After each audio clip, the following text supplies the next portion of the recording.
Still look. Okay. You should be live right now. Hey, everybody. Josh here from Social Media Breakfast Madison. Thank you so much for joining us this beautiful day. I think the last month we met was not so beautiful, and today is, so always nice to be together. Yeah, really excited about today's event. So let's just jump right in. So for those of you who don't know us, Social Media Breakfast Madison is a nonprofit. Our focus is on education and network. We bring the community together to talk about what's going on in the cutting edge of digital marketing and bring our community together to make sure that we all together stay at that cutting edge. We get together third Wednesdays of the month, always at 8 a.m. Maybe at some point we'll be doing this again together in person, which sounds magical, and I cannot wait. But in the meantime, we'll be on Facebook Live every third Wednesday until we announce otherwise. You can connect with us online, SMBMad, hashtag SMBMad if you would like to get involved in the conversation online.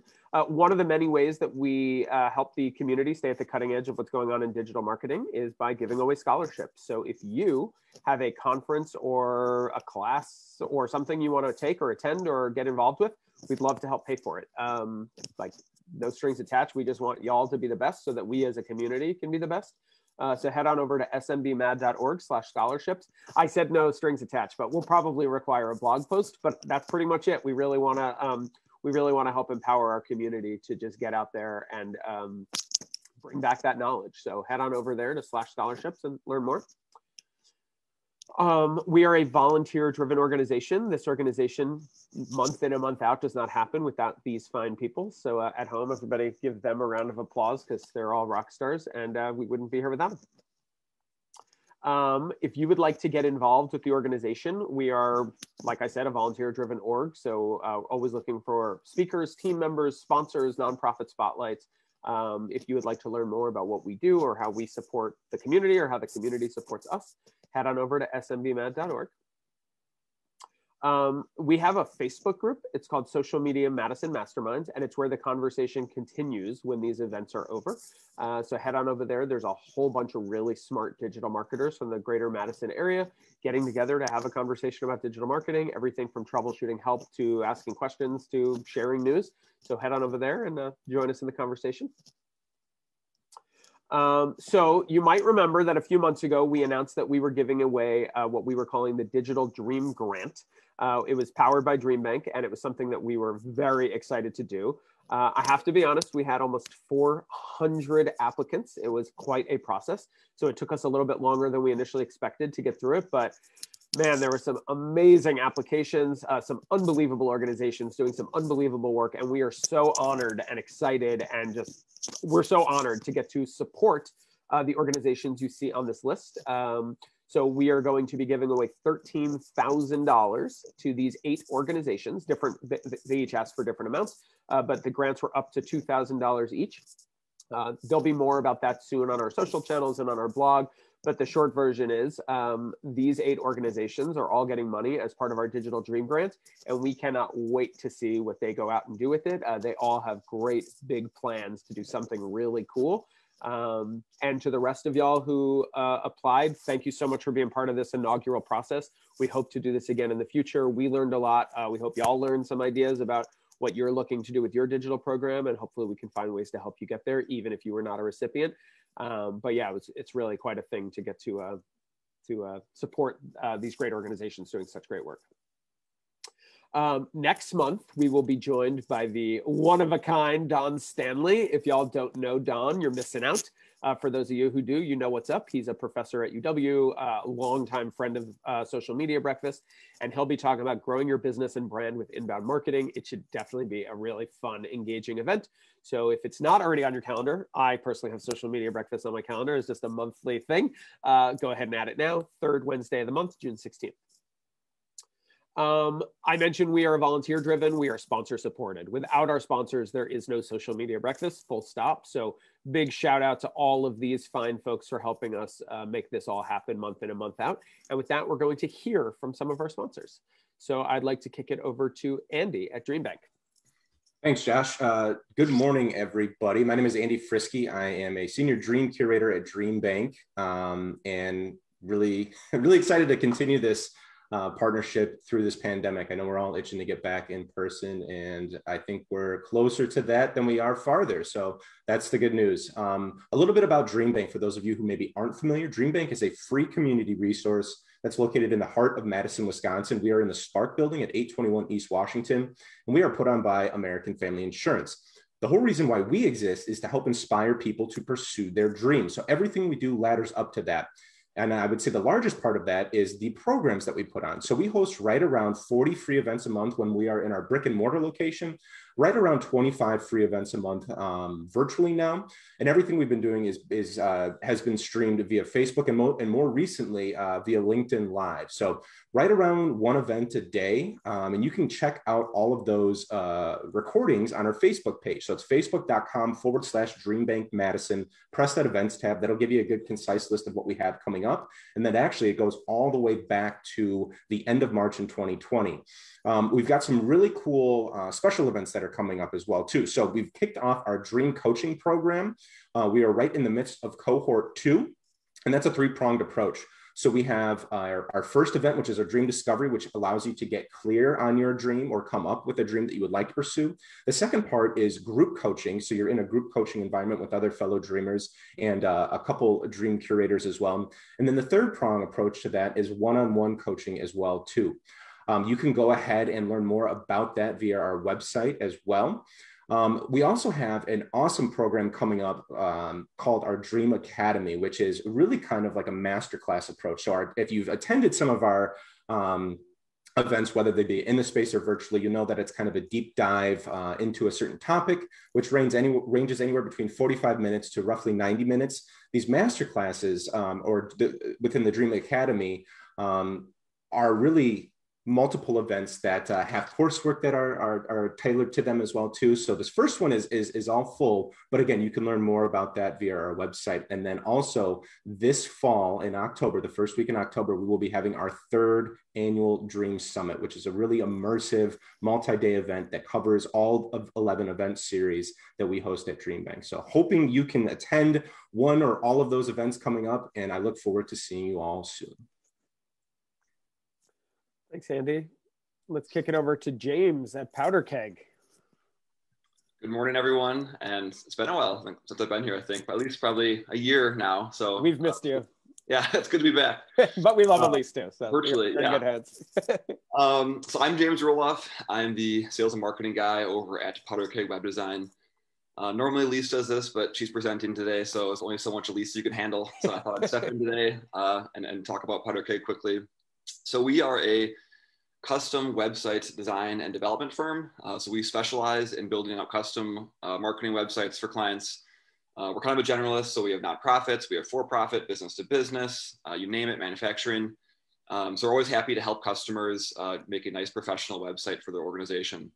In addition to sponsoring things like social media breakfast, which help educate marketing people in the Madison area, we also offer a lot of educational material too. So if you go to our website and go to our menu and go to education, we have a whole section. We have upcoming events, we have downloadable guides, we have a good blog. So definitely feel free to check us out there. And if you have any questions about your website or you're looking to do any kind of website design process, definitely reach out to me or Elise. We'd be happy to help. Thanks. Thank you. Great to have you back, bud. So this month, our nonprofit spotlight is the Art Lit Lab. For those of y'all who don't know, they're a regional arts center that nurtures Midwestern artists and promotes artistic literacy through South Central Wisconsin. They aim to promote a sustainable arts economy within Madison by creating an environment where a vibrant arts community will flourish. For those of you who are on our last in-person nonprofit audit that we do in November's, they were one of our orgs, so you got to see them live and in person, and they really cool space, really good people. So definitely check them out. You can learn more about them on social, of course, or at their website, artlitlab.org. And with that, I am going to kick it over to Elise from Powder Keg, who, again, you've probably seen here month in and month out, doing what James just did. But she's also, if you've ever been on LinkedIn and you live in Madison, there's a good chance you've seen her on there because she's just out there throwing out the good tips and sharing really cool content all the time. So really excited to have her come talk to us this morning about how to harness the power of LinkedIn.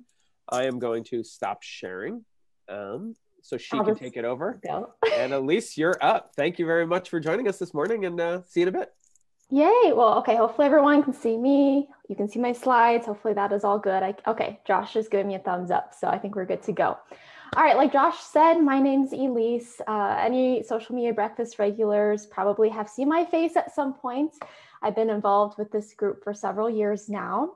And like James said, I'm usually doing the powder keg sponsor shout out, but I made him do that this morning since I'd be talking your ear off for the rest of the presentation. So I was obviously super excited when the social media breakfast board reached out and asked if I would be, willing to do a presentation specifically on the topic of LinkedIn, because LinkedIn is a platform that I've been leveraging pretty heavily over the past couple of years.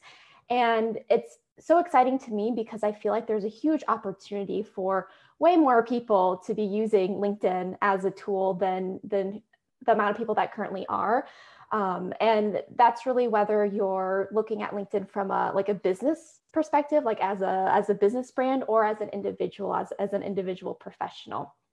So my presentation today is really about how anyone can fully harness the power of LinkedIn. And I strategically chose that title and really the way I'm going to go about this presentation, rather than something like 5 hacks to become a LinkedIn influencer overnight, or like 10 tips to double your sales on LinkedIn.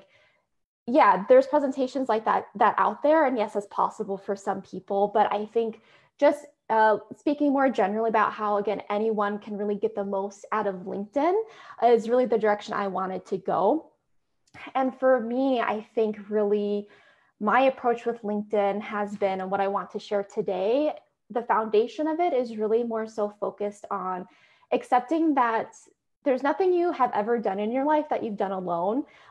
If you think that you can give me an example, please direct message me on LinkedIn after this, and we'll talk about it. But I'm pretty sure, no matter what the example is, someone has influenced you or helped you along the way to get where you are today. And LinkedIn is this really awesome opportunity to accept our dependence on other people, because once we accept that and lean into it and really use LinkedIn from that perspective, I think that's really when we start opening doors for ourselves. And that's really the only way we can reach our full potential. But if you're sitting here like, oh man, I wanted all the tips and tricks, and I want to get tons of engagement on my posts, or, whatever that, kind of success metric looks like to you. Let me switch my slide here. I do have some fun metrics for anyone that just needs to see some numbers to get excited about potentially, diving into the world of LinkedIn. So I pulled some before this presentation. Year to date, and this is all just me as an individual using LinkedIn myself. My content has been visible across the LinkedIn newsfeed over 32,000 times. I have also driven 112 brand new visitors to the Powder Keg website, which is really awesome because, obviously I'm part of the Powder Keg team, and that's part of my goal of using LinkedIn is to get our brand out there and to engage people so that they can take advantage of all the great resources we have. So the fact that 112 people year to date that have never been to our website before have now visited our website alone, that's awesome. But that's also really exciting to me because our team uses remarketing through Google display ads. So that means that after one of those brand new visitors comes to our website for the next 90 days, they'll be seeing our display ads across the internet. So our brand is going to be top of mind for them for quite some time. And then I've also connected with approximately 700 new people in the digital marketing space, which is really, kind of the community I've identified that I want to be active in. And so those are just examples personally that I think, are important metrics based on my goals. Obviously, yours might be a little bit different, and we'll talk about that more later. And to really give you a sneak peek of the kind of the core of my presentation today, what I'm going to walk you through are 4 different levels of LinkedIn engagement. So we'll get into each of these in more detail, but to give you a sneak peek, those will all include things like growing your network to establish meaningful relationships, promoting your personal or business brand, providing you with ways to really expand your skills and knowledge, and then finally giving you a platform to support your community. So there's a lot of information I want to share with you today. Don't worry if I go through some of this a little bit quickly. I will have a handout that the social media breakfast team we'll be sharing in the event summary. It's just like a little checklist that summarizes all of my tips today. So you'll be able to check that out, download that, check things off. There'll also be some links to some separate resources that you can check out as well after this. So don't worry, like you'll have a nice little summary to reference later on. All right, so where do we start? First things first, I do want to give you some tips to level up your profile. And before we just like start diving in, I want to remind everyone to take a break throughout this presentation, like make sure you're hydrating yourself. Anytime I pick up my coffee and take a drink, that's a sign you should be hydrating yourself as well. So just want to throw that reminder out there because I know it's easy, even for me, especially as the presenter, to just sort of like keep going, go on to the next thing. So kind of nice to just take a second and pause. All right, so I'm super excited to share some tips to help you level up both a personal and a business profile. So when it comes to leveling up your personal page, obviously there's going to be some basics that I'm kind of assuming, excuse me, that you already have in place. So my first level up tip for you is to create a custom cover photo. So that's like the banner that goes across the top. Excuse me. Okay, now I need to take some water. So that's probably a good cue for you too as well, even though you're not talking like I am.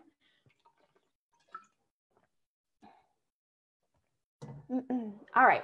So for the custom banner photo, this is a really great opportunity for you to add a bit of personalization to your profile. This is a good way to kind of start showing people what you're all about, kind of show them what your specialty is. And so to create this, I do have in that reference sheet you can check out after this, I do have a link to a Canva template that you can access for free and just start editing. So if you feel like you need a starting place, that'll be a great resource for you, and Canva is completely free. So check that out after that if that's something that you're interested in.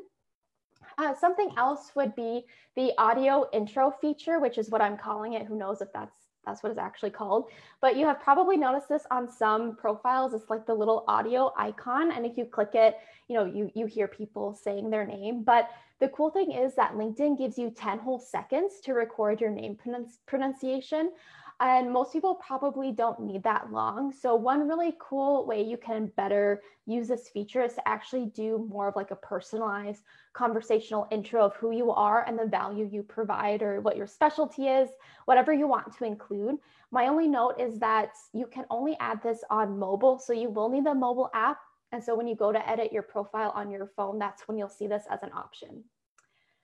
And then just below your About section, there is also a featured content section. Honestly, I think most people are catching on and starting to use this, but if you haven't already, definitely go edit your profile, set that up. You can pretty much feature any type of content you want, and this is a really nice way to pin specific content items to your profile.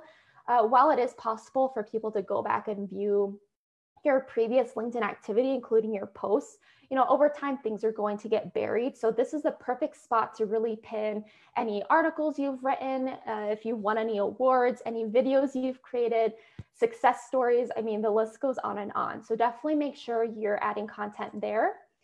And then really finally, this one's pretty straightforward, but other than the kind of typical resume, like past work history section of your profile, build it out a little bit more. If you have volunteer experience, add that. There's a section where people can endorse you for relevant skills. So if you kind of have like an inner network already, have some people go ahead and start endorsing you for like a specific skill set that you really want to highlight. All right. And then over on the business side of things, the one thing I really want to note up front is that while LinkedIn, like any other social media platform, is driven by individuals and people being able to connect and form groups and get to know one another, there is still tons of value for businesses on LinkedIn, whether you're in the B2B space or even B2C. So I think you should go ahead and make sure you have that business profile. And then here's some level up tips so that you can really get the most out of your page here on LinkedIn. So the first thing is to make sure that you are adding a custom call to action. So there is a button, a grace here, the example on the screen. They have learn more. If you view the Powder Keg business page, it says visit website. So there's a handful of pre-selected button text options to choose from, but then you can paste in any URL that you want to. So on the chance that someone finds your business page first, it's going to be good to have a link back to your website or wherever that might be, where they can learn even more about you and view all of the content that you have over there. And on that note too, honestly, you can think about your LinkedIn business page as an extension of all of the other search engine optimization efforts that you're currently doing. Like, this is just an extension of all of the work you're doing over on your website, on your Google My Business listing. So it's going to be really important that there's a sense of consistency between your messaging and your content, especially when it comes to things like your name, address, and phone number. You have maybe heard that be abbreviated as NAP. So consistency with information like this across platforms is super important. And on that note too, when it comes to your messaging, just make sure that, just like you would on your website or any other platform, really keep your messaging centered around who you're helping, how you're helping them, that value you provide. And one really great way that you can do this is when you edit your profile, there's actually a separate specialty section where you can add up to 20 key phrases that describe what you do. So that's a nice way, outside of obviously having a nice written, built out about section. That's another nice spot that you can do that. And even though I'm trying to keep all of these tips today free things that you can do just with features that are built into LinkedIn, I had to include one paid feature, which is for businesses. You can add a life tab to your profile. So unfortunately, this isn't free, but if you really want to boost your recruitment efforts, or if you really want to be able to speak to your company culture, your mission and your values, this is going to be a really great way to really build out your business page so that you can talk about those things. And so the example I have up here on the screen is from Bluetree. This is actually how I found out about this feature, which is why I'm telling everyone. It's like, I didn't know about this. And then I discovered it and I thought it was the coolest thing ever. So Bluetree is doing an awesome job of using the life tab. So up at the very top, they have featured profiles from their leadership team. Right below that, there's this really cool like 50-50 split module where you can have an image. And then for the text, they're talking about like their values and their mission. Under that, they have just like general photos, like a gallery of their office space. And then after that, they actually have some employee testimonials. So this is a very flexible section that you can customize quite a bit. So if that sounds like something that would add value to your organization, of having that content out there for people to engage with, I would definitely recommend looking into that. All right, so those are really all of my level up tips for your profiles, whether that's as an individual or as a business. And so now that you have a really engaging profile that people can check out and engage with, it's time for you to start engaging back. And this is how we really transition into those 4 different levels of LinkedIn engagement that I mentioned earlier. And I'm going to go through these different levels of engagement in a specific order. So level 1, 2, 3, 4. And the way I put this together was strategic. This is not random. And so the approach I took here, I feel like really makes this the most kind of natural way to start, kind of dipping your toes into LinkedIn, gaining momentum, and then like naturally you'll just end up at level 4 before you even know it. There's not really like a hard stop between level 1, level 2, and so on. So this is really a natural progression that you'll notice happen over time. But that's not to say that if you really want to focus on like level 3 specifically, that you can't do that. I just think it's not going to be quite as simple to do or as natural to do. So it's totally up to you, but I just wanted to add the disclaimer that there is a reason I ordered things like this. And for the very first level of engagement, I would recommend starting out by supporting your community. And community is going to mean something different to everybody. So that's kind of the first step, is to define what you want your community to be. That might be something as straightforward as like, oh, like, what's my industry? Or maybe your community is your target audience, or maybe it's your literal physical community. So do a little bit of reflecting to see what you want that community to be, and then you'll be ready to start following voices within that space. And really the goal for following those voices is to build up your news feed so that you're seeing relevant content. And in order to find those voices, there's a couple of different ways you can go about that. So the first one being, you can check out the My Network tab of LinkedIn, which is going to automatically show you suggested people to follow and connect with.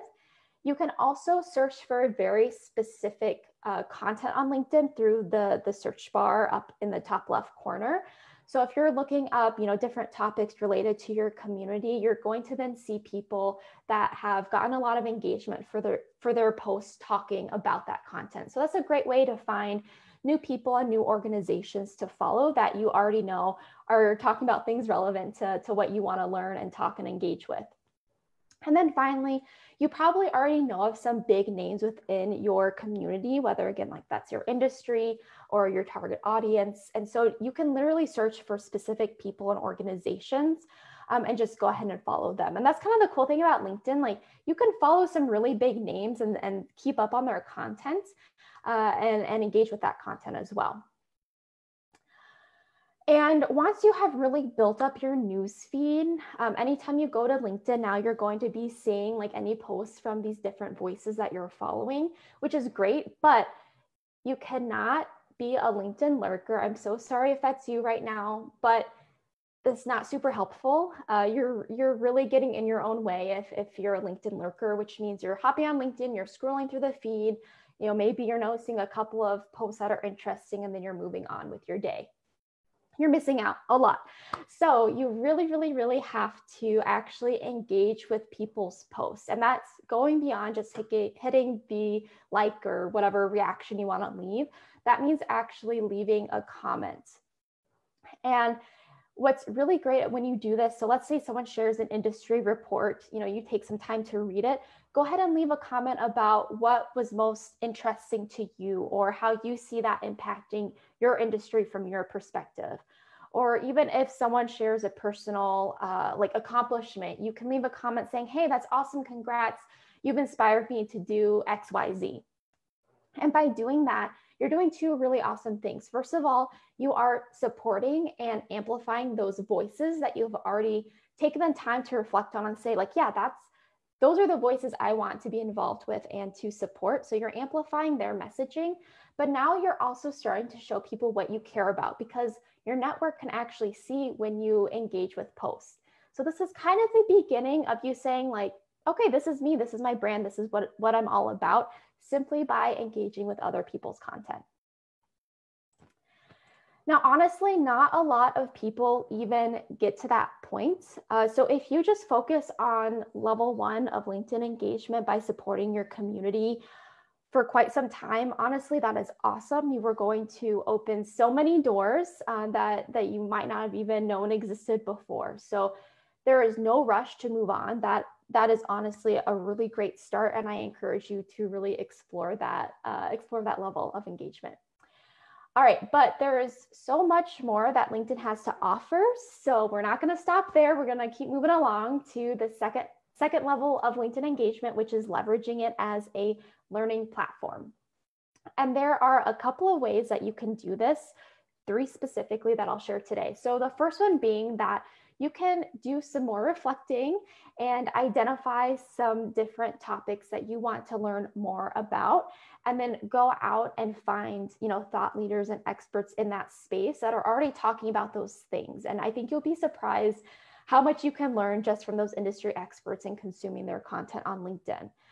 If you need an example for me, one example of this is that, I identified that I wanted to learn more about diversity, equity, and inclusion.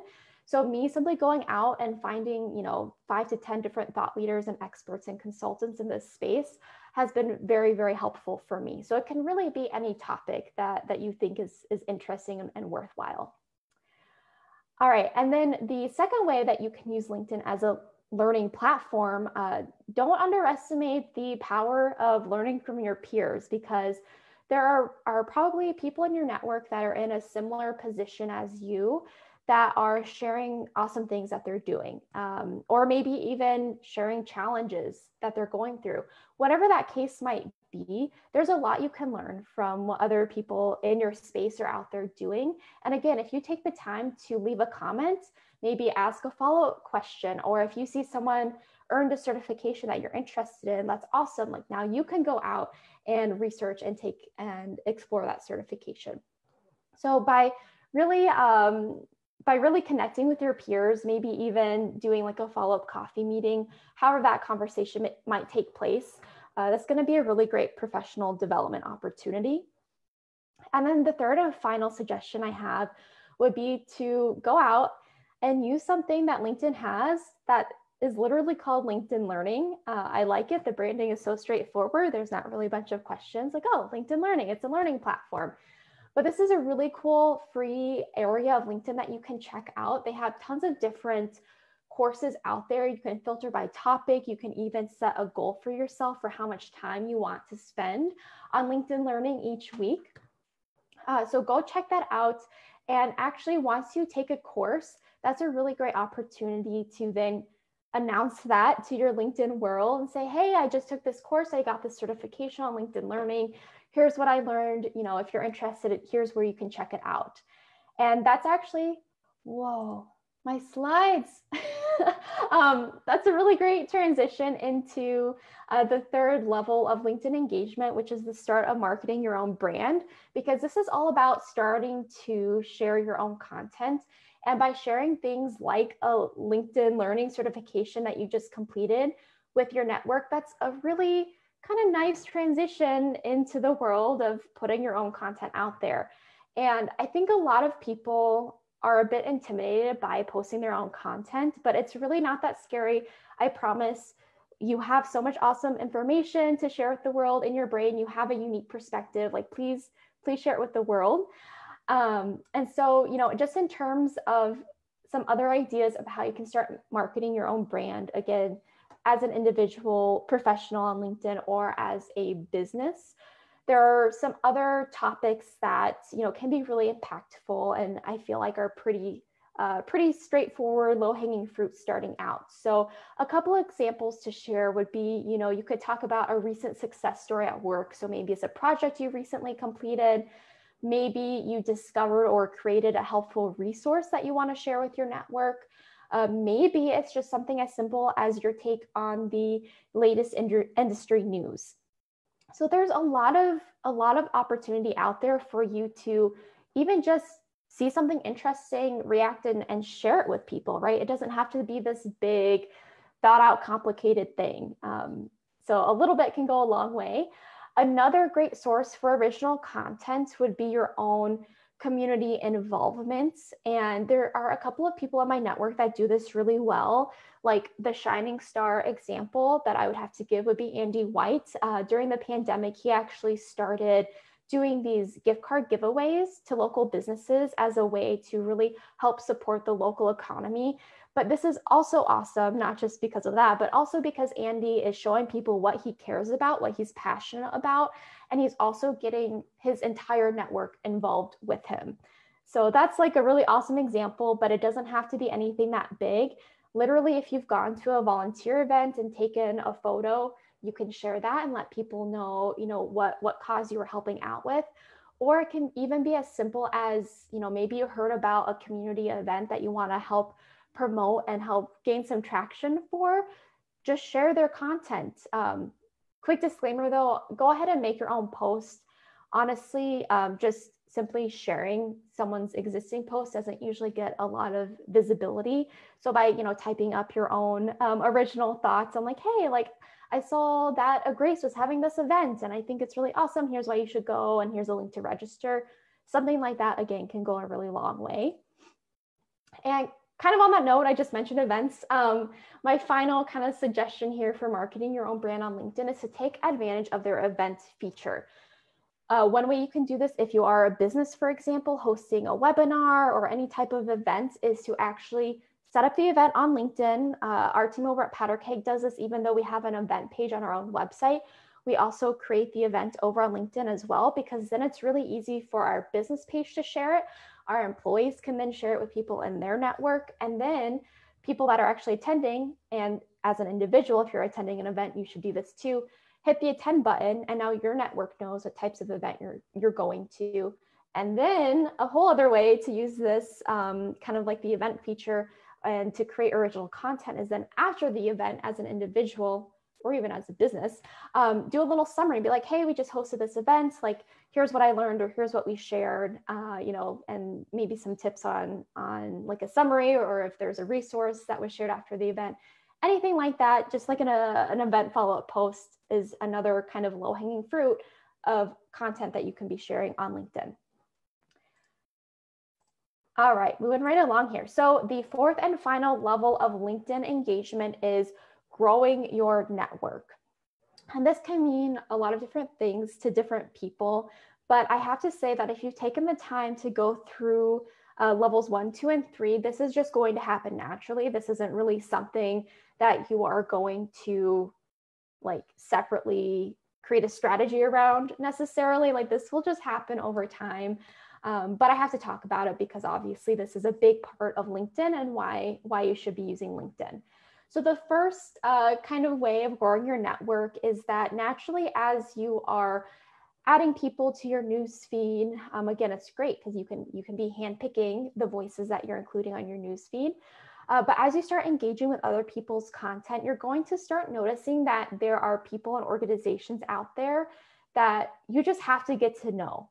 And this happened for me, like pretty soon after I started using LinkedIn, there were several people I noticed. I'm like, how, like this, maybe the business that they've started or the type of content they're creating was super interesting to me. You know, I thought what they were out there doing was super awesome. And so for me, after engaging with their content a little bit, it was then really easy because it wasn't a cold outreach at that point to then send them a message and say, hey, like I've noticed these posts, you know, this topic was really interesting. I love what you're doing. Would you have time to sit down and have coffee with me? Because a lot of that was happening before the pandemic.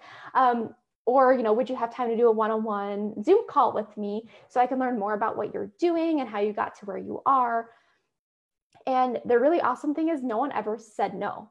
And I think that really speaks to the power of LinkedIn because, again, if you've already been out there supporting someone's content and they know that you're legitimately interested in what they're doing, more often than not, they're going to be super excited to sit down with you and talk to you because, you know, they appreciate your support and are going to want to share some tips with you. And honestly, kind of the second piece of growing your network, it's not really a secret. It kind of is because it's something that is almost unsaid, like it's not a formal thing, even though I've seen people try to formally do this.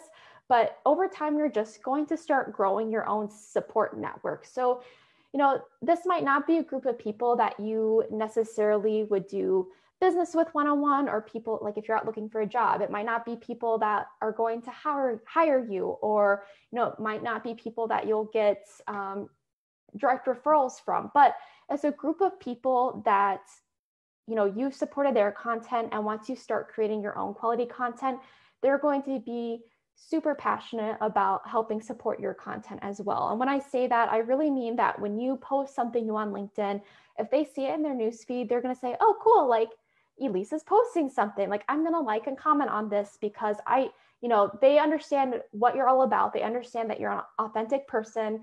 You know, you've taken the time to, you know, in level 3 of engagement to really start marketing your brand and make it clear what you stand for. And so they're going to be more than happy to help you get some engagement on your posts. And that's kind of a nice spot to pause and make a little bit note about the LinkedIn algorithm.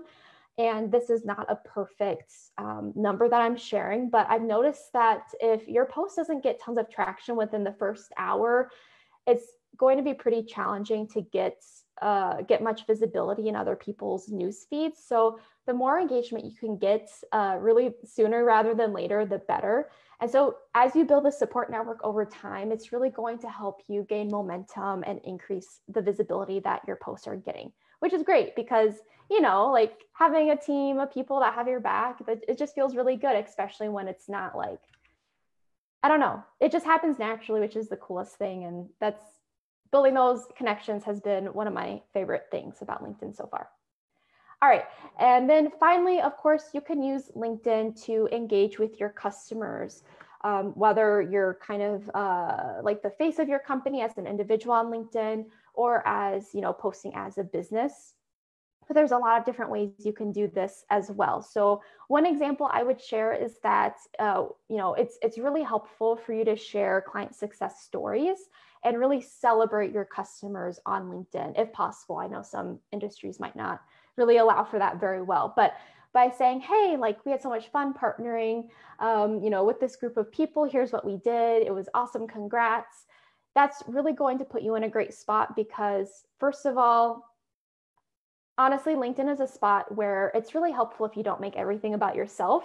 But it's also great because now you're showing people, oh, like that's who they work with. This is what they do well. Okay, like they're going to start getting a better idea of who you help and how you help them, right? That's usually what your marketing is centered around. So that's awesome. Another great way that you can engage and support your customers is by really leaning on your sales and support teams to understand the common questions you're getting from existing customers, or, as you're getting ready to potentially work with someone, the types of questions that you're getting from prospects, and being able to proactively address those questions upfront before people ever ask them, because it's top of mind. It's going to come up at some point. So by sharing resources and information that address those top of mind questions, that's really going to put you ahead of your competition and really help you start building those relationships of trust and value upfront. All right, so those are really the 4 different levels of LinkedIn engagement. Again, it's all a natural progression. So if you start out with supporting your community and just kind of get the ball rolling from there, I think it's going to be pretty natural for you, even if you're a little bit nervous or hesitant about eventually sharing your own content on LinkedIn. But to help you get started, I have a couple of kind of like keys to success I want to share with you. The first one being that you will have to define your own success. Again, everyone uses LinkedIn differently, and everyone has different needs and things they want to get out of the platform. So just taking some time to reflect on what a successful use of LinkedIn looks like for you will be super important. A personal example to add some context, a big part of my LinkedIn activity is to make sure that my team over at PowderKeg, that all of those resources that we're putting lots of time and energy into are visible and accessible to my network. And so that is why I track things like some of the metrics I shared earlier of getting traffic back over to our website, because that's where our centralized resource library is. That's where our portfolio lives. That's where our team page lives. So that's really important for me. And so that's why I take the time, because I know that's part of my kind of like LinkedIn success. That's why I take the time anytime I have a call to action back to our website, I create a campaign link so that in Google Analytics, I can easily track the exact number of people I'm driving to our site and what they're actually doing when they get to our website. So understanding your success up front is really important. And the second tip, which kind of goes hand in hand in that, is knowing your audience. Because if you don't really understand who you're sharing content with, it might not resonate as well, and you might not get as much engagement as you're hoping for. In order to do this, I do have an article over on the PowderKeg site about how to think like your customer and better align with them. But those tips really boil down to four big concepts. So first of all, understanding the problem that you're solving. So what value are you adding? Again, going back to common questions, specifically surrounding your solutions. 3, identifying unhelpful industry jargon and buzzwords, because people are just not even, that's just going to go right over their heads. People just ignore those words these days. And then, of course, number 4, make sure you understand common search terms when it comes to whatever topics you want to talk about, because again, that's going to give you a really good idea of the specific areas people want to learn more about. All right, and then my third tip here is to have a plan, because if you kind of just pop onto LinkedIn in the morning and you don't really have a plan of what you're going to do, you're probably going to just sort of sit and spend way more time than you need to on LinkedIn, but then also not get a whole lot done. So one of the ways that I have a plan for my own LinkedIn engagement is to have a content calendar, which is literally just a spreadsheet that I fill out right before the start of each month. Again, this might look a little bit different for you, but I just find that that's helpful for me. Within my spreadsheet, I have a separate row for each day of the week, because I do try to post every day. And then the actual columns are then different bits of information, like the general topic. I don't type out exactly what I want my message to be. That is something I come up with on the fly, just based on like how the week's going. But some people do like to actually type things out ahead of time. If I have a call to action, like going back to the website and then the actual pre-created campaign URL that I need to include, the format of the post, which I will talk about in a second. If I need to create any extra materials, again, it's nice to prep those ahead of time, because then, when I sit down to be on LinkedIn for the day, I don't have to go and take 10 minutes to create an image or whatever that might be. And then I also have a spot for if there's anyone I want to tag in the post, which we'll talk about as well. And then a spot after I make the post to add the post link, because there have been many times where someone asks me a question and I say, I know I made a post about this, but that was like 6 months ago. And I have to, before I started tracking these, I would have to go back, scroll all the way through my feed, which would take like 5 minutes. And then, oh, there's a post link. So keeping a record of those has just been really helpful for me. And then the last tip, which we've already talked about, so there's not a bunch to get into here, but you have to engage with other people's posts. Like, a key to success is that LinkedIn is not all about you. You really need to be focused on other people as well. So just kind of reiterating that important part there. And then, I should mention too, keep it visual. Again, we're about to talk about different formats for your posts that you can use to make things more visual and engaging. At the end of the day, posting a giant wall of text, text posts are fine, but if that's all you're posting and it's not formatted and broken up nicely, it's going to be kind of overwhelming and people aren't really going to want to stop and read your post. But I have found that keeping it visual makes your post stand out much better on the newsfeed. And I have also found, even compared to like a regular image or video, if the thumbnail or image has someone's face in it, just compared to like other images and video, that gets like twice the engagement. So yeah, it makes a difference. People like people, people like faces. We're trained to see faces, so it makes sense that we would pause when we see a face. All right, so this is really the last big chunk of information I want to share, just so that you understand the benefits of the different formats that you can post via LinkedIn, as well as some tips of how you can be the most successful with those posts, and then we'll open it up for questions. So when it comes to images, again, you can prep those ahead of time. My biggest tip with if you post a picture on LinkedIn is to go ahead and make sure it's the right size. Again, this is something I created a template for through Canva. Again, it's just like a free tool, so I know everyone can have access to that. So if you want to check that out, I went ahead and made that to the exact dimensions that LinkedIn recommends, because the generic social post template that I've seen on like Canva and other kind of like design tools out there for marketers is really big. I don't know why that is, but for some reason that sizing is just really overwhelming on LinkedIn and it looks kind of wonky. So I have a template you can check out. And then when it comes to video, I have several tips for video. First of all, I guess my first tip would be to try video. If you haven't already, video is very impactful. I think it's really engaging. And I think the thing that holds people up is that they're scared to do video wrong.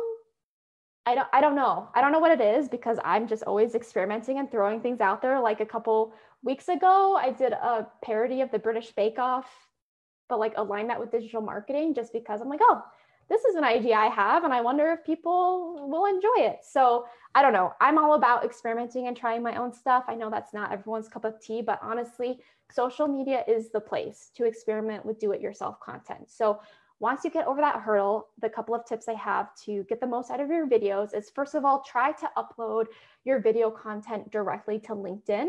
LinkedIn really likes when you keep everything on their platform rather than trying to send people over to YouTube or embedding a YouTube video. However, LinkedIn does have a 10-minute duration limit. So if you do need to do a long form video, which happens sometimes, I've posted YouTube links before because I need to post a long form video, that's okay. But I think most people are probably sharing like 1 to 5 minute video posts anyway. So upload it directly to LinkedIn. My second tip is to make sure you're including subtitles.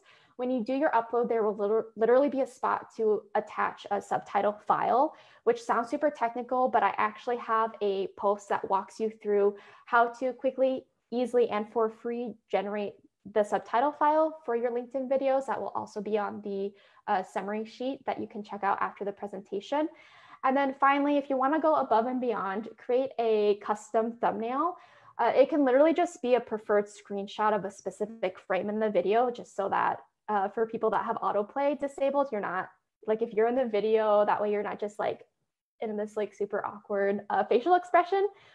That's totally optional, but I think that's kind of a fun little like icing on top of the cake type of thing. All right, the next post type would be documents, which the label of that sounds so boring, but I've been using this feature a lot more lately, and I think it's really cool because essentially what you do is you upload a PDF file, but then LinkedIn converts it to almost like a presentation slide that people can tab through. And this post type's really great, just like with video, for example, for making the LinkedIn algorithm happy, because when people stop to go through, like if people stop to watch your video, you know, when people stop to tab through your different slides here, you're increasing the dwell time. And when LinkedIn sees people sitting and pausing and looking at a post for a bit of time, they say, oh, people like this. Like they're taking time to stop and actually consume this content. Great, let's share it with more people. So that's why the document features is pretty cool. But really my biggest tip here is that even though you're sharing a document, it's really important to still keep it visual. You know, even if you're sharing an industry report, which I've seen done, I feel like it would be pretty worthwhile to make a separate PDF with some highlights. So if there's like really cool stats or like images, graphs, anything like that, pull out some really key metrics and information, make it kind of more of a visual, almost like presentation of just a couple of pages, which equates to slides. And then, you know, you can always link out to the full report if people want to download that. But I think keeping things visual, very to the point, is going to make it a lot easier for people to stop and consume that information. And I'm guessing that if you are on LinkedIn at all right now, you probably have seen or even participated in polls. This is a really interesting feature because, I don't know, I like it because you're giving people the opportunity to really give you live feedback. You're asking for people's insight and their opinions rather than just saying, hey, here's my content, consume it, right? It really opens the door for some kind of two-way communication. So one of my tips is to really engage with people in the comments, invite people to have a conversation. My second tip is also to make sure that the actual question and then the answer options you're providing are just really simple, clear, straight to the point. And then finally, you also have this opportunity to have a follow-up post letting people know what the results of the poll were, you know, how you interpret that, you know, and again, open the door to more conversation in the comments below. And then finally, you know, LinkedIn is a nice place to get other people involved. So that kind of boils down to tagging other people or organizations in your post. However, there are a couple of rules, I would say, when it comes to tagging someone in your post. I have a little quiz for you. Essentially, you have to answer yes to one of these three questions to make sure you're not going to annoy people and make them disconnect with you. So first, is this person directly involved in whatever you're posting about? Okay. 2, would this person be providing additional insight on your topic via the comments? Or 3, do you genuinely believe this person would be excited to get a notification, see that they're tagged so they can check out the post right away, rather than risk just it getting lost in their newsfeed and them never seeing the post? So those are kind of the 3 questions I ask myself before I tag someone. So you just want to make sure you're doing it tastefully. But that's, again, a great way to give people credit, like in this collaboration video I did with Dan, tagging him so people can say, oh, who's Dan? You know, if they don't already know who that is, they can click on the tag I have and learn more. So it's a great way to connect people, to make sure that they're getting visibility, and to also keep relevant people engaged with your posts. Another aspect of tagging is hashtags, which I know like that's not a new term for anyone tuning in today. But LinkedIn hashtags are interesting because while the original purpose, I feel like, is to get your post trending over on the actual like hashtag view when people do a search for a specific topic on LinkedIn, I really have found that I use it as a branding strategy, because when you do a tag in your post, it bolds it. And so I don't know, I see that as a huge opportunity to, kind of pick out a couple of relevant keywords within my posts so that even if someone doesn't read the whole thing, over time, as they just are like skimming different posts in their newsfeed, that they'll start associating me with key topics like digital marketing, websites, Tidbit Tuesdays. So I think there's a huge opportunity just on the branding side of things. And on that note, really my tip is to make sure, again, you're using hashtags tastefully and sprinkling them in. I've seen 3 hashtags be the recommended amount shared in the past, rather than having like 10 different hashtags in your posts. Again, just to keep it really targeted and relevant and specific. But that's obviously something that you can experiment with yourself. All right, so that was a lot of information. At the end of everything, a couple of key takeaways. Again, I would recommend if you're not super involved on LinkedIn right now, to really just start at level 1, really identifying and engaging with your community and growing from there. And at the end of the day, I really think this approach can be helpful for anyone. Again, if you're an individual, professional, or a business, there's some really important considerations to make here. And I think that if you take the time to really lean into the fact that LinkedIn is an opportunity to really connect with other people and accept your dependence on other people, and to want to support others and to be a resource for them, I think that's really where the doors will start to open for you. And again, you'll just naturally build that momentum. So LinkedIn, I don't think has to be the super intimidating thing. I think it can be a very natural networking platform that people use to help each other out. And I don't know, that's how I prefer to use it. And those are the types of people I like to connect with. So I would love to see if you start experimenting with that.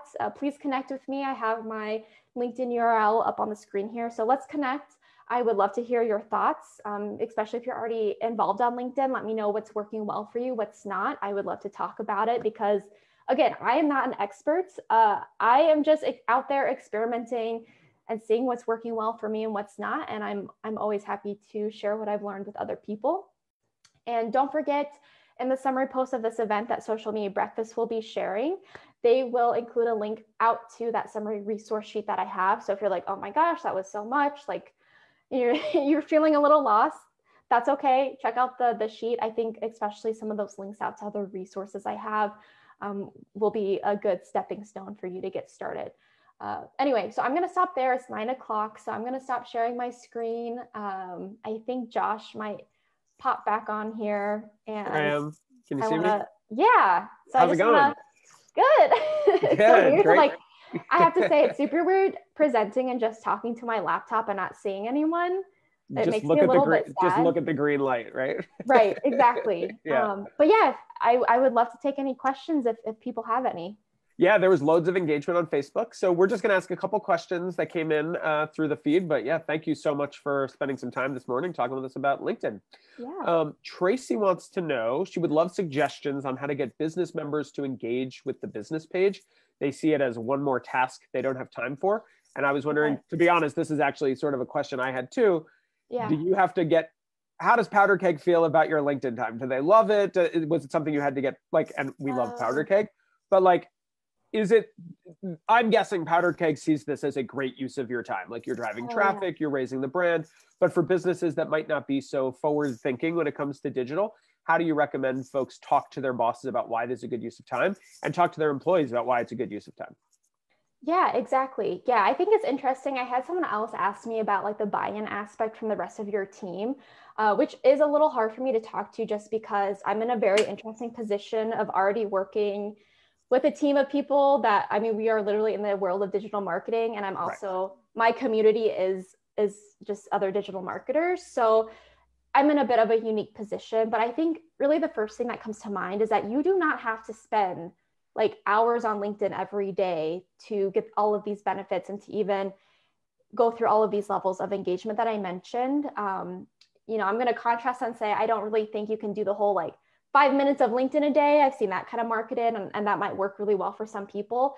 But again, for me, because I am taking the time to actually read like articles people are sharing and put some thought into any comments I want to make, it's more than 5 minutes. I would say if you can slate, 15 to 30 minutes a day, that's plenty of time for you to really get the most out of this platform. And so that would be the first thing. It doesn't have to be a huge time commitment. And then the other recommendation I would give is, again, doing some reflecting back on what success looks like to you, because I think when you understand, kind of the potential you see on LinkedIn and why you do want to come to your team and say, hey, I think this is worthwhile for us, because it's going to look a little bit different for everyone.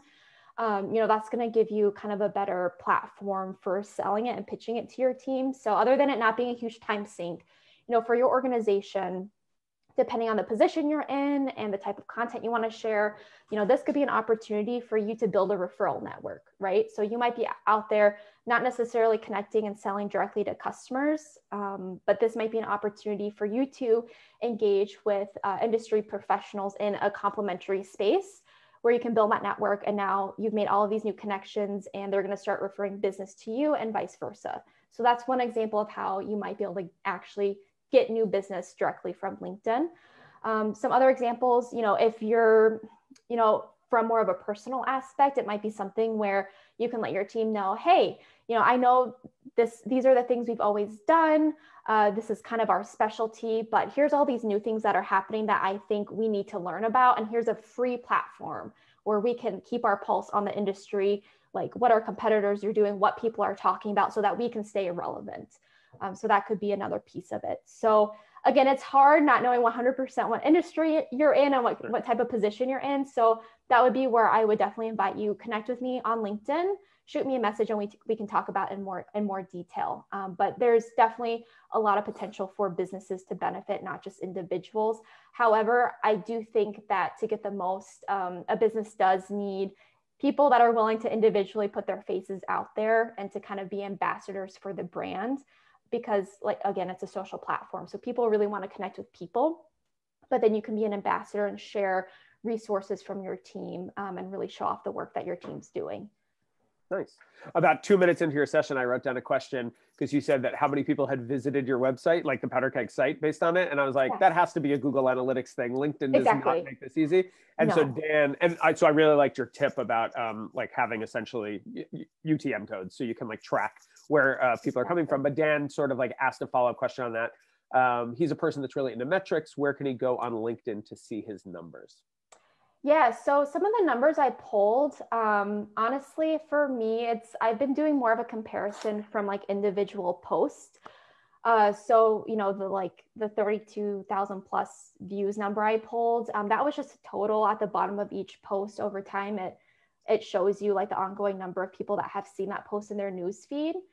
I think for an article I wrote a while back, I also tallied up I had categories of types of content, and it was okay, these types of posts got X amount of comments, X amount of reactions. So that was something I was manually pulling. There are definitely metrics that LinkedIn sends you, whether you're trying to do this from a marketing or more of a personal perspective. I know I get emails of 500 people are viewing your profile.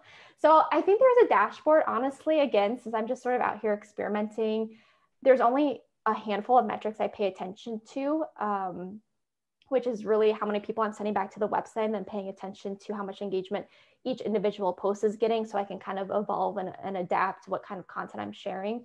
So yeah, that's something I don't have a fancy data dashboard I'm referencing personally. So I don't think I have a great answer for that question, but and I actually think it's a huge flaw with LinkedIn. There's not one place where you can see all your personal posts. Yeah, it's very you have to go segmented. post by post by post. With business, you can do it a little bit more, but certainly. So, and that was my next question. And I don't know, I see you on LinkedIn all the time, which is the point, right? It's awesome, but it's always as you. Do you do anything with business pages? Have you found any value in that? Do you recommend folks spend time as a business, as a person, as both? And how do you approach that? Yeah, so I think it's really kind of a collaborative effort between individuals within your business and the company page. I think at the end of the day, a huge piece of value that the page gives you is, like I mentioned earlier, it's really an extension of a lot of the search engine optimization efforts that you're doing. across the internet. So that's, you have your Google My Business listing, you have a website. This is just one other place that, you can make sure that your brand is represented. And LinkedIn has a very high domain authority. It's a big platform. So if people are out doing branded searches, like, it's kind of nice. You start taking up like the entire Google results page, because it's like, oh, your website, and then your Google My Business listings over here, and then your LinkedIn page is over here. So you're kind of owning those branded searches a bit better. So I think there's a lot of value just from that perspective.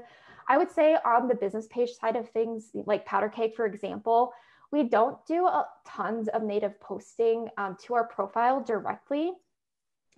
Something that has been really helpful for us has been to leverage that events feature, and then to have me and other teammates, share that and invite people in our networks to the event.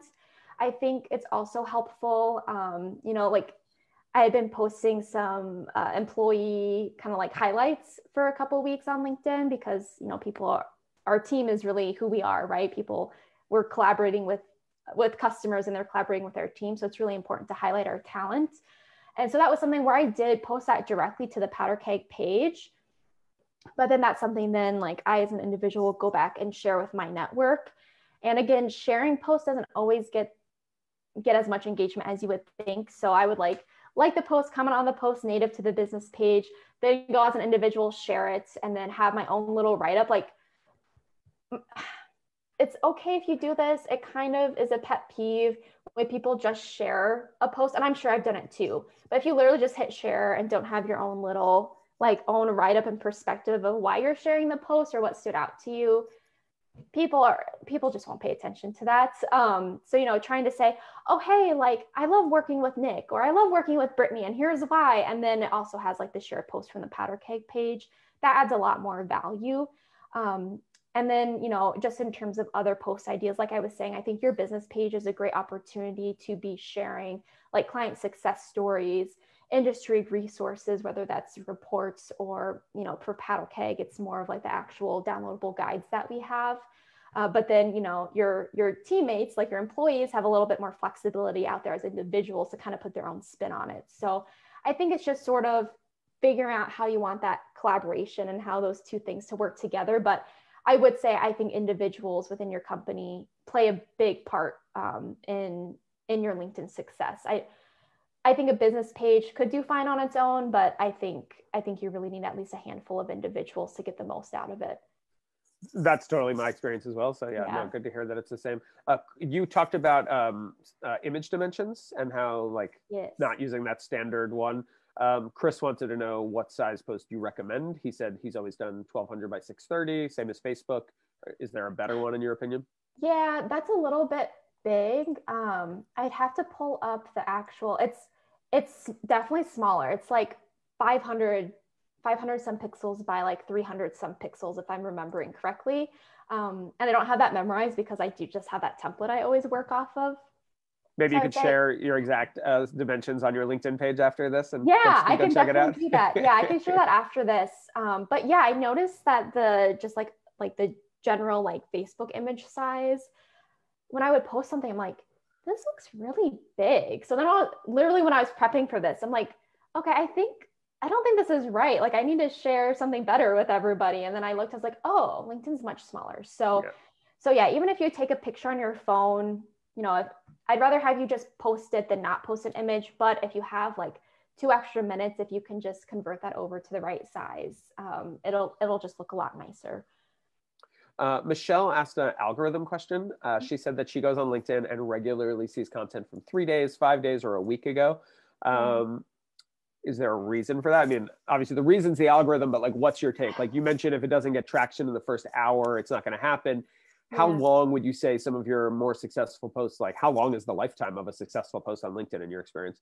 Yeah, no, that's a great question. And for anyone that uses LinkedIn, will post on LinkedIn regularly, you probably also noticed maybe 2 months ago, something changed. I don't know what's going on. Something definitely changed because I started noticing that a post would get a handful of likes and comments within the first couple hours.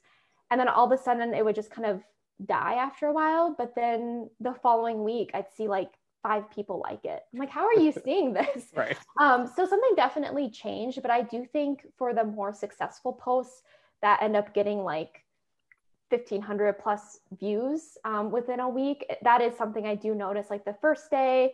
And I can usually tell within that first day, like if it's going to keep momentum or not. Because then I do notice like for the rest of the week or the next couple of days, there's still like a trickle of people that are seeing that post. So I don't have a great answer, you know, just like with the Google algorithm, there's not like this perfect little spreadsheet where they outline every exact thing that they're doing and why they're doing it. But I would say, I guess my biggest tip for that just came to mind is when you are sharing events on LinkedIn, I am sharing them a minimum of a week ahead of time, because I've seen a lot of posts of like, oh, join me for my event tomorrow. I'm like, oh, that seems great. I'm like, oh, that was like 7 days ago. Right. So that's kind of the biggest kind of tip that just came to mind was like, if it is a timely post where people need to register or do something by a certain date, give yourself at least a week. I've been actually doing a couple weeks ahead of time, kind of a light promotion of something. And then once a week after that, putting it out there just so if there's a delay, people can register in plenty of time for a webinar or whatever it is. Yeah. Kristen wants to know, as a business, and I would say like as a person, you know, trying to like grow business, whatever. Yeah. How often do you recommend posting? Yeah, that's a good question. Again, I don't think that there's a perfect answer for most things on social media. I think the more consistent you can be, the better. So I personally this year, like the start of 2021, I was like, you know what, I need that content calendar for consistency reasons, just so I feel prepared and I can post something valuable every day. And that's been a healthy mix. That's not always 5 days a week or 7? Oh, sorry, 5 business week. Sorry. That's okay. 5 days a week. But that is something interesting I've noticed though, is that there is a decent amount of activity on LinkedIn after like traditional work hours on the weekend as well. So I do think that that's something totally worth experimenting with. I just have not yet, but I do see a lot of activity happening through some peers in my network. So I think it could be a 7 days a week thing, or you can kind of pick what days work best for you. But just being consistent, building that routine, I think will be helpful just to kind of keep your momentum going. But there isn't a perfect answer of like, you have to post these 3 days a week at this specific time. I think that's something based on your network and when they're most active. I think you'll kind of find when posts do better for you. For me, again, I think posting each day of the work week around like 9 or 10 a.m. seems to have been working well. If I post something right before lunch, which I literally did a couple days ago, like no one sees it. so, you know, that's something it's like, okay, I kind of know better at this point. So there's definitely kind of a sweet spot, I think, for most people, depending on your audience. Yeah. So I use LinkedIn all the time, but I'm not a paying user. And honestly, I don't think I've ever chatted with a paying user about it. So would you say it's worth it? Yeah. So for me, I use Sales Navigator on my end more for building my network, just because there's a lot more filters and I can get a little bit more information about people before I ask to connect with them. So that's really the biggest reason, is more from like the growing my network perspective, is I can actually target things down more specifically based on like company size or actual function within the company. And it's just a bit more efficient for me on that side of things. I definitely don't think it's necessary.